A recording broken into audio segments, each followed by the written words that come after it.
untuk memberikan pemahaman, edukasi, agar masyarakat itu mengerti apa sih dampak narkotika dan obat-obatan ini terhadap dirinya. Jadi saya sebagai Kepala Badan Narkotika Nasional Provinsi Banten, selama setahun ini saya roadshow.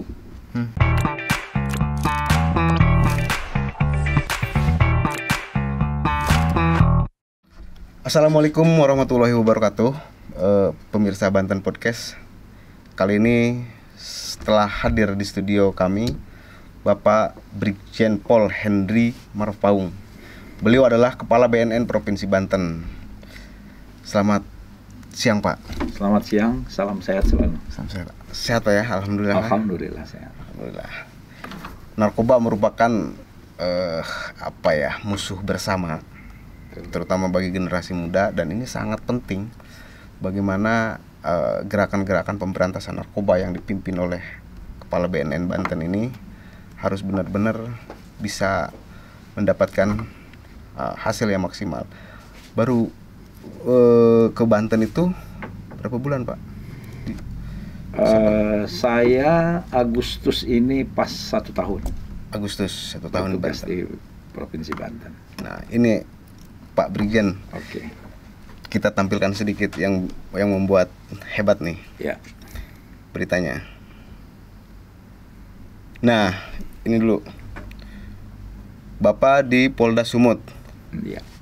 Kemudian berhasil membekukan 40 bandar narkoba di sana. Betul Pak ya? Betul.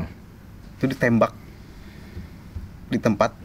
Itu begini, kita sebagai aparat penegak hukum tentunya tidak melakukan tindakan semena-mena ataupun tindakan yang di luar daripada ketentuan hukum. Aparat penegak hukum itu menegakkan hukum, tentunya tidak melawan hukum. Oleh karena itu kami sebagai pemimpin di masa saya dinas di Sumatera Utara sebagai Direktur Reserse Kriminal Narkoba, memerintahkan kepada seluruh jajaran saya untuk melakukan tindakan tegas dan terukur kepada seluruh bandar yang bertanggung jawab, yang melakukan reaksi perlawanan sehingga bisa mengancam baik itu jiwa petugas maupun jiwa-jiwa orang lain. Sehingga saya sebagai direktur ketika itu memimpin beberapa penggeledahan, penangkapan. Kita menggunakan namanya protap. Protap SOP yang kita gunakan adalah terkait dengan penggunaan kekuatan. Penggunaan kekuatan di dalam kepolisian itu ada 6 langkah. Langkah preemptif, pencegahan, himbauan, penggiringan, dan segala macam. Dan terakhir kita akan lakukan tindakan tegas dan terukur. Ketika momen itu harus kita lakukan. Sehingga selama saya di Sumatera Utara, para bandar ini kan mempunyai tekad. Mereka berprinsip, mereka ditangkap juga akan mendapat hukuman berat, bahkan hukuman mati.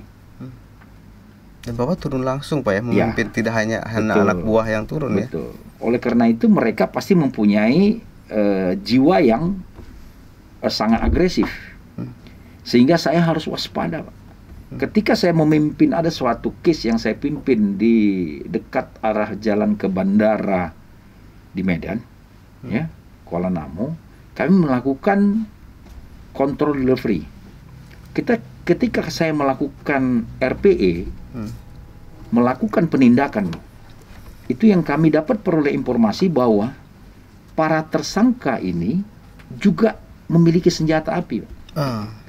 Artinya bisa mengancam keselamatan petugas. Ya? Oleh karena itu, saya sebagai direktur yang langsung memimpin, saya sudah membuat rancangan kepada semua anggota dengan RPE tersebut.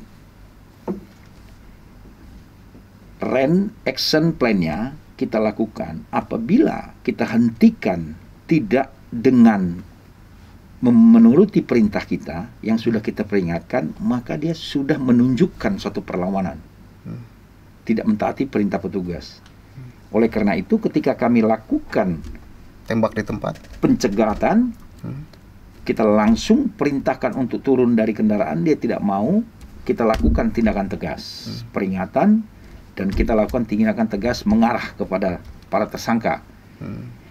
Alhamdulillah ternyata ketika kita menemukan 2 orang pelaku di dalam kendaraan itu, salah satu pelaku sudah menggenggam senjatanya.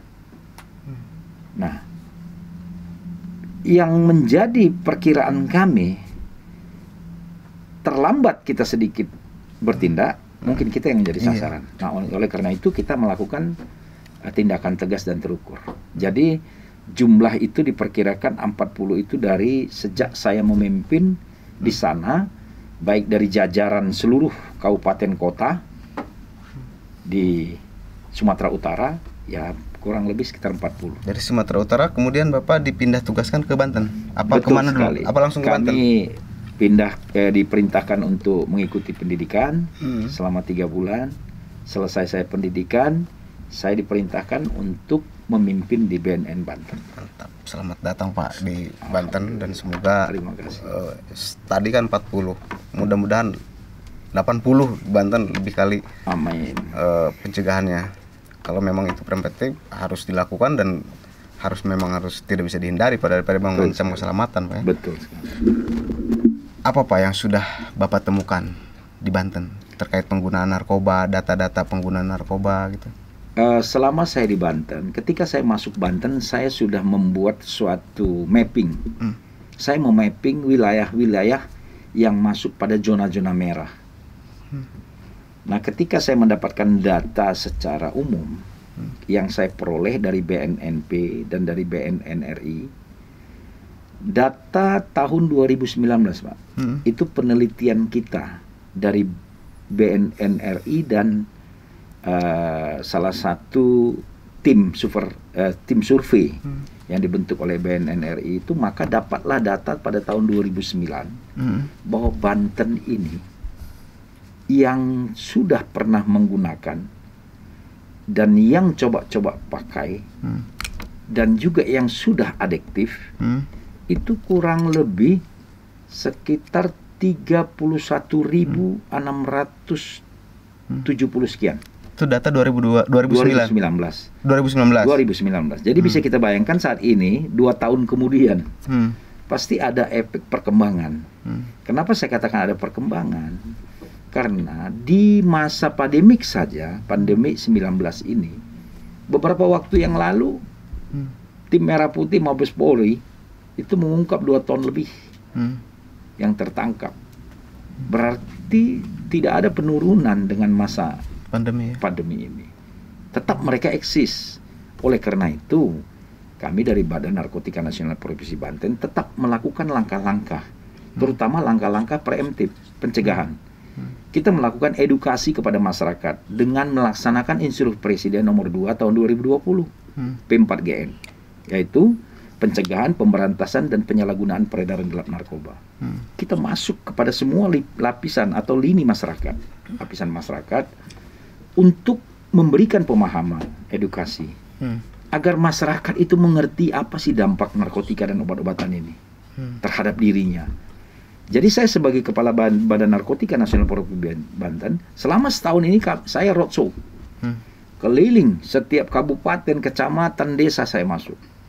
Dan saya tidak pernah memberikan tugas kepada anggota saya atau mewakili kepada anggota saya. Saya langsung memberikannya sepanjang saya masih punya waktu. Narkoba ini yang paling bahayanya merusak jiwa, membuat jiwa kita jadi terganggu ya. Betul sekali. Jadi narkoba ini adalah suatu zat, Pak. Baik itu dari tumbuhan, berasal dari tumbuhan, maupun dari sintetis maupun semi sintetis, Pak. Yang tentunya narkotika ini ada dampaknya, Pak. Satu, ada dampak positif dan dampak negatif. Dampak positifnya, narkoba ini ada golongan-golongan tertentu yang digunakan untuk kesehatan dan juga untuk penelitian. Tetapi itu diatur di dalam Undang-Undang 35 2009. Nah, terkait dengan penyalahgunaan, ini yang dikatakan dengan melawan hukum. Para sindikat, para oknum, para penyalahguna ini melakukan penyalahgunaan di mana setiap orang dengan melawan hukum dilarang menyimpan, memiliki, membeli, menjual, menanam, menggunakan, memproduksi, itu ada ancaman hukumannya, Pak, di Undang-Undang 35 2009. Nah, ada 4 dampak negatif narkoba, Pak. Pertama, dampak secara fisik. Yang kedua, dampak secara psikis. Yang ketiga, dampak sosial ekonomi. Yang keempat, dampak hukum.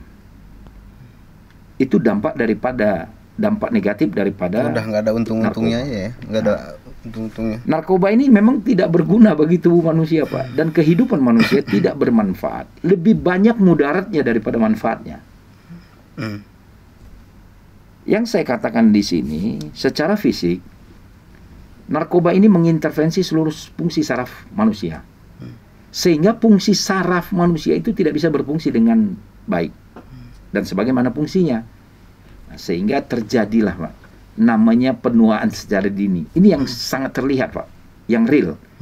Ketika orang sudah adiktif menggunakan narkoba dengan secara konsisten dan kontinu, maka akan terjadi perubahan fisik, Pak. Dari usianya mungkin yang 40 tahun, yang 20 tahun sudah menjadi berubah seperti usia 40 tahun.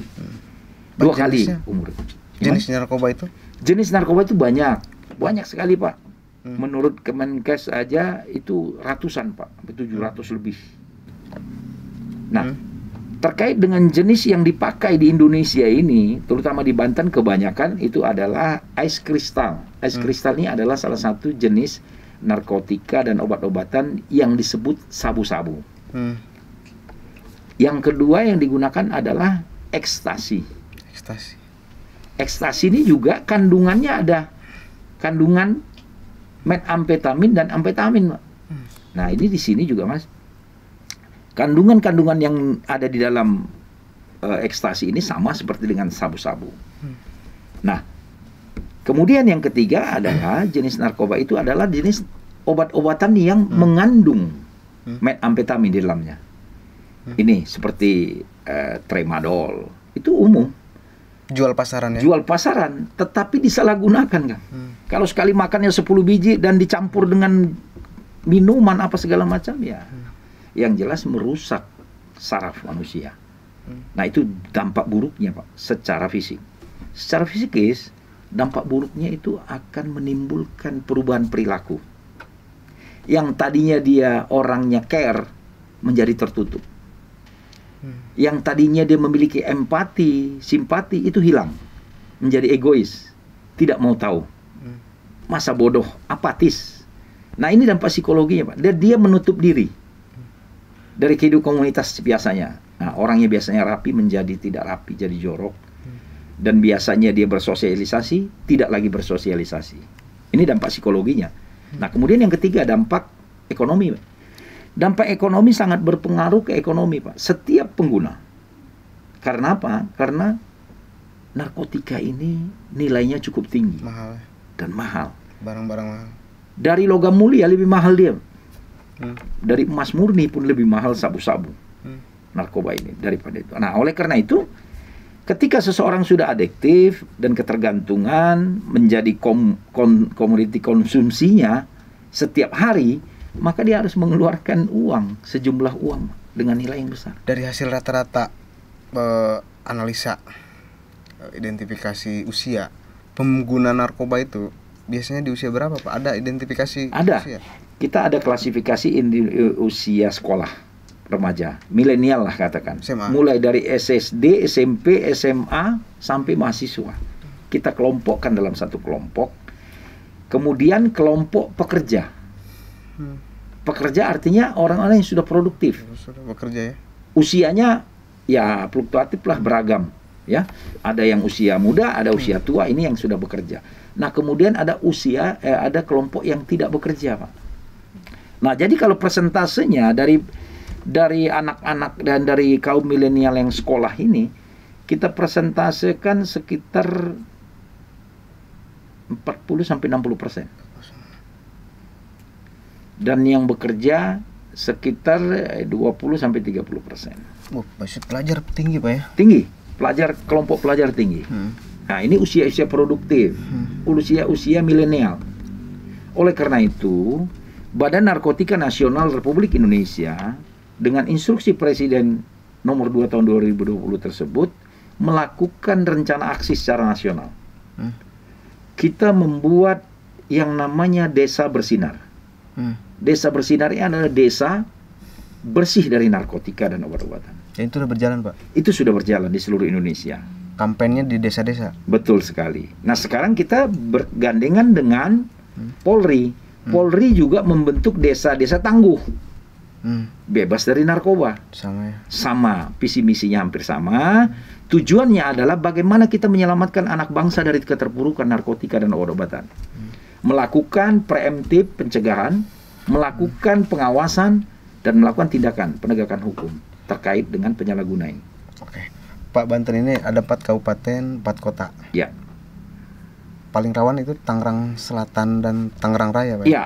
Kalau di kita 8 kabupaten kota itu yang rawan adalah Tangerang Kota, Tangerang Selatan, Cilegon, ya, termasuk Banten juga, Banten sendiri, ya. Serang.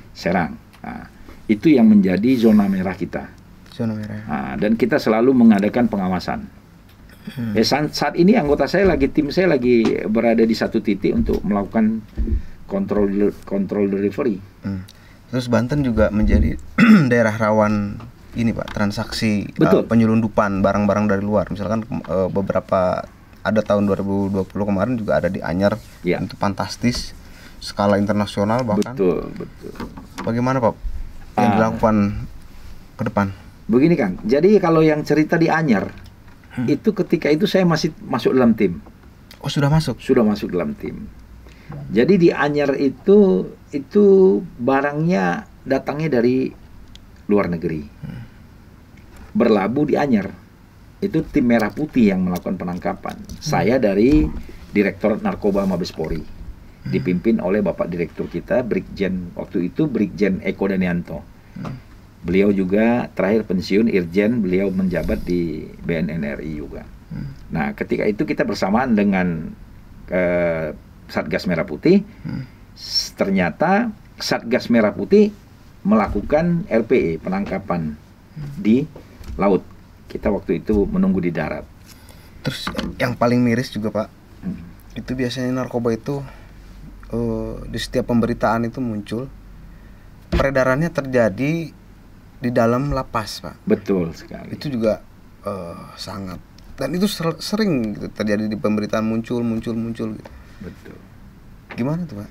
Nah, kalau terkait dengan lapas, memang lapas ini menjadi akhir daripada penegakan hukum. Menjadi akhir. Akhir daripada penegakan hukum, mereka dilakukan pembinaan di lapas yang sudah divonis. Tetapi lapas bukan menjadi akhir daripada perbuatan mereka. Kalau kita melihat daripada case yang selama ini, mereka keluar, mereka masih melakukan itu lagi. Mereka keluar, bahkan mereka melakukan peningkatan profesinya. Mungkin tadinya dia masuk sebagai pengguna atau dia kurir, dia keluar sudah menjadi koordinator mungkin. Mungkin dia juga sudah menjadi bandar besar. Jadi nggak ada kapoknya, Pak, benar-benar di penjara misalkan. Itu dia, Pak. Jadi narkoba ini memang yang pertama secara psikis dan secara fisik dan psikis itu sangat membuat seseorang itu ketergantungan. Tergantungannya itu tuh. Nah, yang ketiga, Pak, yang membuat manusia itu orang itu atau sindikat itu menjadi tidak bisa melepaskan itu, ada nilai ekonominya. Kalau dalam sindikat, dalam perdagangannya, karena nilainya yang cukup tinggi. Nah, nilai ekonomi ini yang membuat orang-orang yang dalam tanda kutip tidak punya penghasilan, mencari penghasilan dengan cara yang melawan hukum. Tapi kadang saya secara pribadi melihatnya ya, kasus-kasus penanganan narkoba kadang-kadang nggak tegas sih, Pak. Ya. Misalkan ada pengguna direhabilitasi, disediakan rehab, itu kan keringanan-keringanan, nggak benar-benar preventif gitu. Betul. Bahwa narkoba nggak ada rehabilitasi hukuman. Itu memang nggak bisa juga Pak ya seperti itu. Ada hak-hak. Ada hak-hak daripada tersangka. Jadi di Undang-Undang 35 tahun 2009 itu di pasal 127 kan. Orang yang menjadi pengguna, penyalahguna itu adalah korban. Korban itu harus direhabilitasi. Undang-undangnya mengatakan begitu. Dan setiap orang yang direhabilitasi bebas dari biaya. Tujuannya adalah, undang-undang ini tujuannya adalah menyelamatkan anak bangsa yang sudah terpapar. Itu tujuannya. Nah, tetapi ini dilakukan berkaitan dengan penyediaan balai rehabilitasi, Mas. Coba kita bayangkan, seluruh Indonesia demand-nya pengguna itu hampir 4 juta sampai 5 juta orang sekarang. Pengguna. Penyalahguna ya. Demand lah. Baik itu yang sudah adiktif, baik itu yang coba-coba, baik itu yang sudah menetap penggunanya. Kalau kita bayangkan, Mas, kalau kita mau selamatkan ini untuk direhabilitasi, jangan 5.000, 1.000 saja. Kapasitas balai rehabilitasi kita tidak mampu mungkin. Tidak mampu. Belum lagi kita berbicara biaya anggaran, Mas. Negara. Begitu besarnya. Nah, kaitannya dengan penjara, lapas, sehingga yang ditangkap ini juga numpuk di lapas. Karena begitu besarnya kasus narkotika ini. Di lapas itu saat ini, Mas, antara 70% sampai 75% itu tahanan narkoba. Penghuninya. 75%? Ya. Di lapas? Di lapas. Itu penghuninya rata-rata kasusnya narkoba.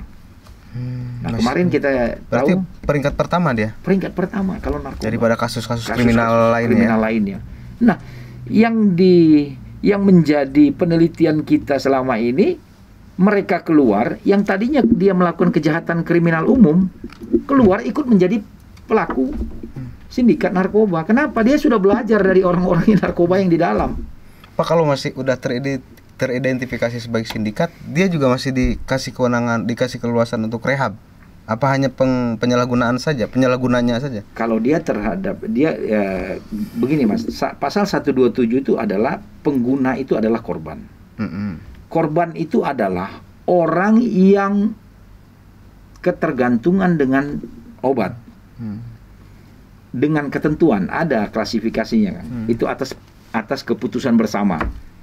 Polri, Kejaksaan, Pengadilan, Kumdan HAM, Menteri Kesehatan, Sosial, itu semua. Kembali lagi ke SKB-nya ya. SKB-nya bersama itu kan.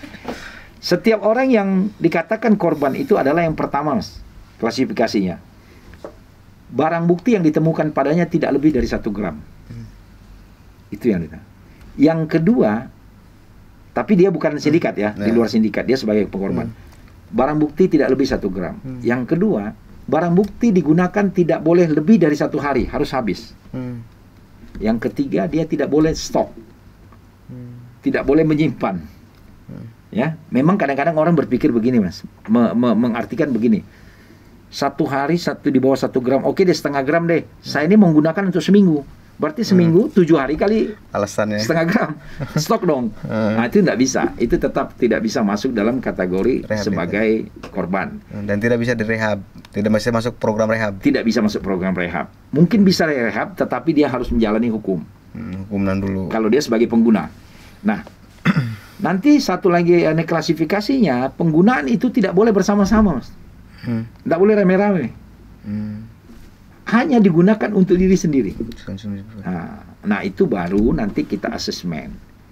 Kita TAT, kita asesmen apakah orang ini masuk dalam sindikat atau dia sebagai korban.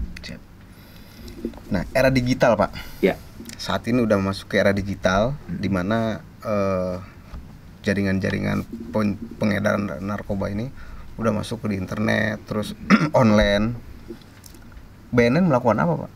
Nah, kita melakukan di dalam era digital ini tetap kita melakukan edukasi untuk masyarakat itu bisa menggunakan medsos itu dengan positif. Apabila masyarakat mengetahui ada informasi atau media sosial yang digunakan itu berbau dengan sindikat narkoba, maka diwajibkan mereka melaporkan kepada petugas. Maka ada tim IT kita yang melakukan patroli siber namanya. Patroli siber. Patroli siber itu adalah BNN sama Polri. Polda melakukan patroli siber. Mana medsos-medsos yang berbau dengan pelanggaran hukum, terutama narkoba. Dari 31.600 sekian tadi Pak ya, data mungkin juga bertambah. Presentasi penangkapan atau pemberantasan narkoba dari 2019, 2020 mengalami peningkatan atau stagnan Pak? Saya pikir kalau kita melihat fakta yang sudah diungkap oleh Mabes Polri maupun BNN, sepertinya tidak menurun, tetap meningkat. Sebagai closing statement, saya pengen dapat arahan atau gambaran agar para pengguna narkoba khususnya di Provinsi Banten dan umumnya di Indonesia, di tanah air, biar mereka sangat takut terjadi itu. Kira-kira apa yang ingin Pak Brigjen sampaikan ke publik Pak? Baik, saya sebagai Kepala Badan Narkotika Nasional Provinsi Banten, Brigadir Jenderal Polisi Hendrik Marpaung, berharap kepada seluruh pendengar masyarakat Indonesia, khususnya Banten, untuk tidak menggunakan narkoba. Sebab narkoba tidak bermanfaat bagi kehidupan masyarakat, kehidupan manusia. Oleh karena itu, jangan pernah mencoba. War on drug. Mari kita perangi narkotika dan obat-obatan. Sebab narkotika dan obat-obatan sebagai alat pembunuh manusia. Karena narkoba dapat menghancurkan kehidupan manusia, baik secara fisik maupun psikis. Oleh karena itu, mari kita perangi narkoba dan selamatkan anak bangsa. Kita bentuk klaster-klaster budaya bersih dari narkoba. Oleh karena itu, kepada seluruh masyarakat Banten khususnya 8 kabupaten kota, kita perang terhadap narkoba. Mari kita kibarkan bendera perang. Hiduplah sehat dan terhormat tanpa narkoba. Terima kasih atas statement yang sangat tegas. Semoga ini menjadi membuat takut masyarakat bahwa BNN sangat serius akan memberantas narkoba di Banten dengan track record Pak Brigjen Pol tadi ya, bahwa 40 bandar sudah dibekukan. Mudah-mudahan di Banten kita tunggu berita-berita pembekukan itu Pak. Amin. Terima kasih. Oke.